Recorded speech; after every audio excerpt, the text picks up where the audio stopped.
ఈ టెంపుల్ ని అందరూ ఒక్కసారైనా విజిట్ చేయాలి. విజయవాడ నుంచి తాలేపాలెనికి 17 కిలోమీటర్ల దూరంలో కృష్ణా నదికి పక్కనే ఉంటుంది ఈ శైవ క్షేత్రం. కార్తీక మాసం కాబట్టి రష్ గా ఉంది. ఇక్కడ 50 రూపీస్ కి బోట్ రైడ్ కూడా ఉంది. అలా వాటర్ లో సరదాగా ఫ్యామిలీ అండ్ ఫ్రెండ్స్ తో ఎంజాయ్ చేయొచ్చు. అలా కార్తీక దీపాన్ని కృష్ణా నదిలో వదిలి టెంపుల్ లోకి అయితే వెళ్ళాం. ఈ టెంపుల్ లో ఎటు చూసినా శివలింగాలు, నాగమణి విగ్రహాలు అయితే చాలానే ఉన్నాయి. ఈ గుడిలో మొత్తం 1 కోటి లింగాలైతే ఉంటాయి.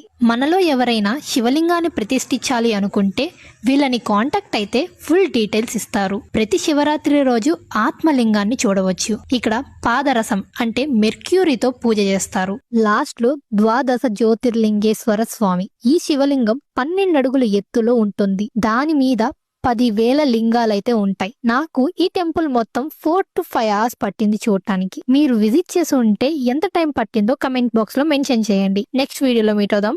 టాటా.